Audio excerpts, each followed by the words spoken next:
We now turn to NBC News correspondent Ton Trong. He joins us from in front of the Georgia Diagnostic and Classification Prison in Jackson, Georgia. Ton, thanks very much for your time tonight. Can you tell us what the scene is like outside the prison right now, the mood out there right now? Well, the mood is very heavy and it's thick. I mean, it's a muggy, humid night tonight, but the atmosphere is very heavy right now with anticipation. Hundreds of protesters right now, mostly supporters for Troy Davis, are lining Highway 36. That's the main thoroughfare right now running through Jackson. And this area, this diagnostic prison, is on one side. On the other side of the highway is actually a truck stop, a very busy truck stop. But all along that highway right now is a massive showing of protesters and support. On the other side, on the prison side, we see more than 100 riot police, Georgia riot police right now in full gear, and behind them dozens more of deputies. And that's more of a preventative measure at this point. They're anticipating that depending on the decision, there may be some outbreak of violence or perhaps some more protests at this point, but they want to be prepared and on hand for anything that may happen. Inside, I'm looking right now from my vantage point, I can see kind of a pit area where the Georgia Department of Corrections has cordoned off protesters. Right inside is the family of Troy Davis, and I saw a couple of his sisters and also his nephew. And speaking to them throughout in the days leading up to this execution, they've been saying that, look, this is not just justice for Troy Davis, but they believe, because there's another man, they believe another man committed this crime. They believe that in seeking justice for Troy Davis, they believe that they would be giving justice to the family of Officer McPhail, who was shot and murdered in 1989, that set this whole situation into motion at this point. The surviving members, 3 of the surviving members of the McPhail family, are in the execution chamber, and we had a chance to speak with them during the process and after the clemency hearing on Monday. And they basically said, look, this has gone through the process already. These witness testimonies that were before a jury were under oath and in a court of law.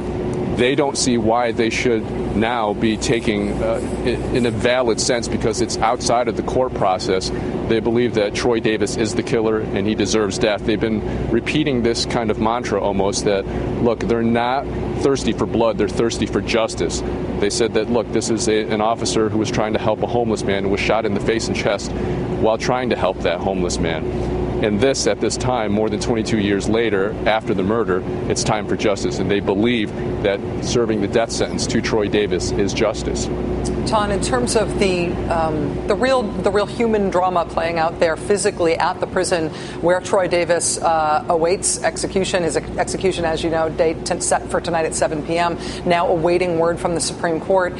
In terms of how people are interacting with the news there, how has information been reaching the crowds out there tonight? Information about the delay and Troy Davis's status. How are people hearing about things? And is it a prayerful and quiet response? Is it a boisterous response when new information reaches the groups?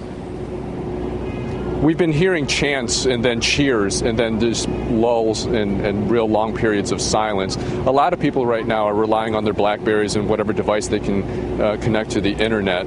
I spoke with one of the Amnesty folks for Amnesty International. She says that she's been getting texts and people giving her updates in that manner. So this is almost instantaneous. But the one thing that she does kind of hammer home here is that none of this is confirmed at this point. And so when something hits the internet, some people may want to run with it, but there hasn't been an official word right now of whether this is going to be delayed, stayed, so on and so forth. So as people get these updates, there are moments that people are cheering and they believe that this execution is going to be delayed even further.